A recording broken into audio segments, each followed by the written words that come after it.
여러분, 안녕하십니까? 벌써 사회 1단원이 거의 마무리됩니다. 그래서 이번 차시에는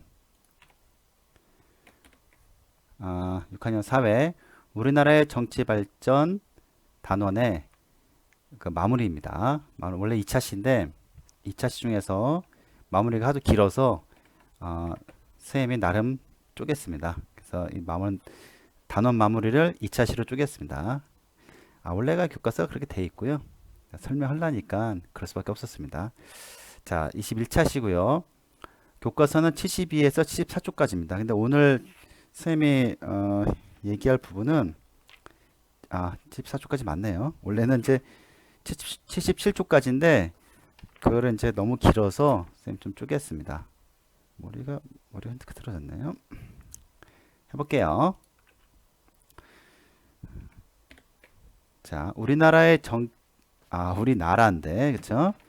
우리나라의 정치 발전, 네, 우리나라의 정치 발전 단원 마무리 2분의 1차시, 그렇죠? 두 차시 중에서 첫 번째 차시라 이 말이죠. 우리나라의 투표율과 홍보 포스터 만들기. 이거 아마 다음 차시에 있을 거예요. 투표율을 좀 높여야 되겠죠? 많이 높여야 되겠고, 홍보 포스터도 다음 시간에 한번 만들어 보겠습니다. 자, 첫 번째 우리가 그동안 배웠던 주제는 첫 번째 주제는 우리나라의 민주주의 발전 과정과 시민의 정치 참여가 있었죠. 그 많은 그 시민들이 우리나라 그 민주주의를 지키기 위해서 굉장히 그러니까 희생이 많이 컸습니다. 그걸 좀 알아줬으면 좋겠습니다. 그다음 우리의 일상과 민주주의 있죠. 그러니까 우리가 현재 이제 살고 있는 이 우리나라 체제가 민주주의 체제에서 이제 살고 있는데 얼마나 민주주의가 이제 잘 이루어졌나 그걸 막 알아봤습니다. 우리가 요소 우리 학교 앞에 지나가는 그 특히 뭐 교통 안전에 대해서는 굉장히 여러 요소들이 있었죠. 뭐 국회에서 법도 지정할 수 있고 뭐 정부에서 뭘 하기도 하고 그랬었죠. 물론 법원도 마찬가지입니다. 자, 세 번째 주제는 민주정치를 실현하는 국가기관의 역할인데 뭐 정부와 국회와 법원이 삼권 분립으로 해서 이제 권력을 나눠 가졌죠. 너무 한 곳에 권력이 모이면은 그걸 우리는 뭐라 한다? 그렇죠? 독재랍니다. 독재. 그러니까 독재를 방지하기 위해서 삼권 분립이 었다. 삼권 분립. 저번 시간까지 얘기한 거죠. 이번 시간에는 거의 이제 정리한 단계입니다. 그 다음 갈게요. 교과서에서 질문이 있는데 4.19 혁명, 그렇죠? 5.18 민주화 운동, 6월 민주항쟁의 공통점은 무엇이 있을까요? 그러면 우리나라의 대표적인 민주화 운동이죠. 민주화 운동이죠. 그래서 이제 어떤 선생님께서 선생님이 좀 이렇게 글씨 예쁘게 쓰면 안 되냐 하셨는데 그건 문제 뭐 장비가 좋아야 돼서 어쩔 수 없습니다. 자, 그다음 모든 국민이 나라의 주인으로서 권리를 갖고 새롭고 평등하게 행사하는 정치 제도는 무엇일까요? 무엇일까요, 여러분? 그렇죠? 민주주의죠. 민주주의다. 좀 이따 교과서에도 문제가 이렇게 나오더라고요. 미리 한번 알아봤습니다. 민주주의를 실현하고자 국가 권력을 국회, 정부, 법원이 나누어 갖는 민주정치의 원리는 무엇입니까? 우리 이것을 이제 삼권 분립이라 하죠. 이 말은 어려운데 뜻을 생각해 보세요. 세 가지 권력을 분립, 나누어 가졌다. 그렇죠? 분립했다. 삼권 분립. 그렇게 생각하면 됩니다. 자, 교과서 문제 한번 해결해 보겠습니다. 72쪽, 74쪽 한번 펴주세요. 네, 선생님과 같이 교과서 문제를 풀어보도록 하겠습니다. 장비는 마우스밖에 안 바꿨습니다. 마우스가 안 예뻐서 예쁜 걸로 바꿔봤습니다. 자, 우리나라의 정치발전 단원에서 배운 내용을 정리해 봅시다 했는데요. 티가 나네요. 자, 뭐 쭉 있죠. 5.18 혁명, 4.19 혁명, 5.18 민주화 운동, 6월 자, 민주항쟁 등이 이렇게 있었습니다. 그렇죠. 오늘날의 시민들의 투표, 언론 통한 의견 제시, 정당, 시민단체 활동도 알아봤죠. 일상생활과 민주주의에 대해서 우리 일상생활과 민주주의 굉장히 관련이 많았습니다. 갈등과 대립할 때 뭐 다수결 원칙 또는 소수의 의견 존중 뭐 그것도 있었고 모든 국민이 나라의 주인으로서 이거 굉장히 중요하죠. 모든 권력은 국민으로부터 나온다. 대한민국 헌법 1조 2항이죠. 그렇죠? 그다음 일상생활에서 겪게 되는 다양한 문제와 갈등 해결하려면 대화, 토론 뭐 이게 굉장히 중요하죠. 안 될 때는 다수결의 원칙. 자, 세 번째 민주정치의 원리와 국가기관의 역할. 국민 주권이랑 국가의 주인으로서 권리가 국민에게 있다는 것입니다. 그렇죠? 헌법에 보호되고 있죠.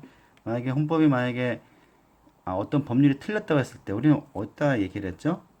헌법재판소죠. 헌법재판소 잊지 말아야 됩니다. 우리나라는 국민의 자유와 권리를 보호하려고 법으로 만든 국회, 법에 따라 국가의 살림을 하는 정부, 법에 따라 재판하는 법원 이렇게 나누면 이게 상권 분립이라 하죠. 굉장히 중요한 말입니다. 여기는 뭐 문제가 있는데 뭐 아까 했던 겁니다. 4.19 혁명, 5.18 민주화 운동, 6월 민주항쟁의 공통점은 무엇일까요? 우리나라의 대표적인 민주화 운동이 되겠습니다. 모든 국민이 나라의 주인으로서 권리를 가지고 그 권리를 자유롭고 평등하게 행사하는 정치를 제도는 무엇입니까? 민주주의죠. 민주주의. 다음 법에 따라 나라 살림을 맡아 하며 대통령을 중심으로 국무총리와 여러 개의 부처, 청 그리고 위원회가 있는 국가기관은 무엇입니까? 부는 것은 무슨 뭐 여러 가지 있죠. 행정부, 그렇죠? 뭐 여기 부가 있고 무슨 그다음에 그 밑에 청이 있죠. 이 순서대로 있습니다. 우리가 정부라죠, 정부, 그렇죠? 우리는 정부랍니다. 큰 의미에서 정부랍니다. 4번 국민의 자유와 권리를 보호하고자 국가 권력을 국회, 정부, 법원 세 개의 기관이 나눠 가졌다. 그래서 3권 세 개의 권한을 가진 기관이 나누어 가졌다. 분립이라 쓰면 되겠습니다. 뭐 어렵지 않죠? 우리나라의 정치 발전 단원에서 배운 내용을 그림이나 생각 그물로 정리해 봅시다. 점심시간 운동장 사용 문제 쭉 얘기했었죠. 그죠? 고학년부터 저학년 어떻게 할 것인가 좀 나왔고 3권 분립이란 것은 견제와 균형이 있고 이유는 국민의 자유와 권리를 보장하기 위해서입니다. 국가 권력은 세 가지죠. 국회에서 국가를 다스리는 법을 만들었고 정부는 법에 따라 국가의 살림을 했습니다. 법원은 법에 따라 재판을 했죠. 그렇죠? 그래서 선생님이 이제 착하게 살아야 한다. 그걸 얘기했던 것 같습니다. 저번 차시에서. 자, 그래서 이제 여기는 뭐로 쓰면 될까요? 저는 이 선생님 같은 경우는 여기를 이제 크게 우리는 이제 민주주의라 했습니다. 선생님이 예시니까 여러분들 나름대로 쓰세요. 자, 민주주의는 무엇이었을까요? 큰 사건이 있었죠. 4.19 혁명. 이게 4.19 의거라는 말도 씁니다. 누가 뭐 때문에 김주열 열사님께서 이제 이때 돌아가셨죠. 고등학생.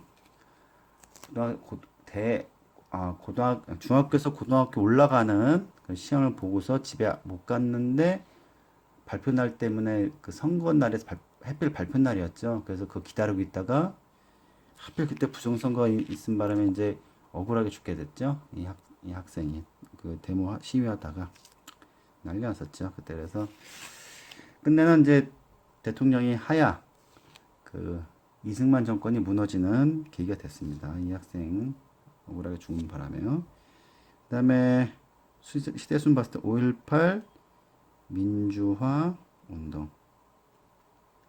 너무 많은 사람이 죽었죠. 600명 정도 죽었죠. 600명. 600명 이상이 죽거나 실종됐습니다. 이 같은 경우에는 이제 광주, 그렇죠? 광주에서 너무 많은 이 돌아왔습니다. 우리 학교에 그 옆반 선생님도 광주 출신이라 제가 물어봤어요. 이때 어떻게 됐냐 물어보니까 저게 너무 어려서 기억이 안 난다 그러시더라고요. 자, 그다음 자유와 평등이 좋겠죠? 자유와 평등, 민주주의입니다. 자유와 평등. 자유와 평등을 지키기 위해서 우리가 선거를 꼭 해야죠. 선거를 꼭 합시다. 부모님들께 꼭 이 말씀을 전해주세요. 선거를 꼭 하고 어디 놀러 갑시다. 그죠? 다음 6월 민주 항쟁이라 하면 되겠죠? 이제 이때 5.18 민주화 운동을 해서 이제 이거를 진압한 연결돼 있어 사실은요. 전두환 대통령께서 전두환 대통령이 이제 그때 이제 또 대통령이 되기 위해서 뭐 100명인가요? 100명? 100명의 그 사람들한테 자기를 뽑으라 해가지고서 이제 뭐 그런 게 있었어요. 국가재검위원회인가 뭐 있었는데 그때 설명했습니다. 그래서 이제 이 100명들한테만 선거권이 주어졌죠. 그래서 이 선거권을 전 국민이 이제 갖게 되는 것이 바로 이 6월 민주항쟁입니다. 또 이때 또 독재가 또 이뤄질 뻔했어요. 그래서 그걸 아니까 이제 모든 시민들이 나와서 이제 대학 교수들마저도 이 시위에 참석했죠. 참석해서 끝내는 대통령 직선제로 모든 국민이 뽑게 되는 걸 받겠죠. 그제는 대통령 간선제였죠. 간선제였다가 직선제로 바뀌게 되는 그런 과정을 겪게 됩니다. 자, 그 다음에 날씨가 점점 더워지니까 이게 다 젖었네요. 선생님 땀 때문에. 지금까지 배운 내용을 생각하며 주어진 단어 3개 이상을 활용해서 글을 써봅시다. 민주주의, 참여, 자유, 평등, 국민주권. 뭐 국민주권은 뭐 민주주의의 뭐 기본 원칙이다. 뭐 그렇게 써도 되고 뭐 예를 들어서 예입니다. 예. 여러분들 모든 국민이 자유롭고 평등한 민주주의는 시민의 정치 참여를 바탕으로 발전해 왔다. 그쵸? 이렇게 쓰면은 이제 여러 가지 말이 들어왔죠. 뭐 참여란 말 들어왔고, 그죠? 민주주의 들어왔고, 평등 들어왔고. 자, 그래서 이렇게 해서 여러분들이 한번 또 써보세요. 그래서 말 국민주권은 뭐 그죠? 나라의 주인이 되는 국민의 자유를 지키기 위한 제도이다. 뭐 그렇게 쓰면 되겠죠? 그건 여러분들이 알아서 한번 자유와 국민주권으로 한번 더 써봐도 괜찮겠습니다. 자, 그럼 다음으로 넘어가겠습니다. 다음 쪽 여러분들이 좋아하는 십자말 풀이인데 선생님과 같이 한번 해보도록 하겠습니다. 네, 1번 네 글자네요. 정부의 주요 정책을 심의하는 최고의 심의기관으로 대통령, 국무총리와 국무위원으로 구성되었다. 국무회의죠. 그렇죠? 국무회의. 국무회의입니다. 그럼 바로 1의 밑으로 가죠. 자, 국회의원이 나라의 중요한 일을 논의하고 결정한 장소. 국회죠? 국회. 2번 가로 가보겠습니다. 2번 가로. 국가의 주인된 권리가 국민에게 있다는 민주정치 원리. 국민 주권이죠. 그렇죠? 국민에게 주권이 있다. 국민 주권. 그렇죠? 사회세로 가겠습니다. 사회세로. 국가 권력은 국회, 정부, 법원이 나누어 가지고 서로 감시하는 민주정치의 원리. 굉장히 중요한 말이죠. 삼권 분립. 오늘 한번 이 얘기만 지금 세 번째 쓰면 세 번째 쓰니까 삼권 분립이네요. 자, 7의 세로 다섯 글자네요. 법률이 자, 법률이 헌법에 어긋나지 않는지 또는 국가기관이 국민의 기본권을 침해했는지 판단하는 거. 아까 그만 얘기했죠. 헌법 재판소죠. 그러니까 어떤 법률이 뭐 헌법이 잘못됐다는 게 아니라 어떤 법률이 헌법에 위배됐는가. 헌법재판소. 그러니까 국민의 자유와 평등을 또는 권리를 침해하지 않았나 그걸 보는 겁니다. 아 이건 정답이 뭔지 알겠네요. 8 갈등이나 아니네 8은 8 여기네요. 법에 따라 재판하는 곳 법원이죠. 자, 그다음 이게 뭔지 알겠네요. 딱 봐도 그렇죠? 무슨 3번 그래도 3번 모든 국민이 나라의 주인으로서 권리를 가지고 그 권리를 자유롭고 평등하게 행사하는 정치제도 민주주의죠. 민주주의. 다음 6번에 새로 문제 갈게요. 갈등이나 대립을 조정하고 많은 사람에게 영향을 끼치는 공동의 문제를 해결해가는 활동. 아, 요거 어렵네, 요거. 이걸 우리는 정치라죠, 정치. 조금 말이 어려울 수 있습니다. 마지막 5번 가겠습니다. 지역의 주민이 직접 선출한 지방의회 의원과 지방자치단체장, 쉽게 말해서 뭐 시장, 군수, 뭐 구청장입니다. 구청장이 그 지역의 일을 처리하는 제도. 이 오른말 가끔 들었죠. TV에서 그러면 지방 자치제라고 했죠. 자, 스스로 배운 내용을 스스로 평가해 봅시다. 이게 쭉 나오죠. 뭐 우리나라 여러분들께서 한번 잘했으면은 일단 이렇게 하트 웃는 얼굴에 색깔을 한번 칠해 보세요. 다 잘했으리라 생각합니다. 네, 여러분 선생님과 같이 한번 잘 배워봤나요?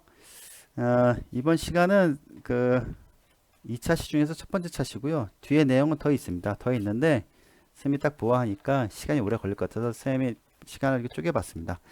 하여튼 여러분들 사회 공부 열심히 해주고 선생님과 같이 했던 친구들은 뭐 어렵지 않게 문제를 풀었으리라 생각됩니다. 하여튼 여러분들 열심히 해주세요. 감사합니다.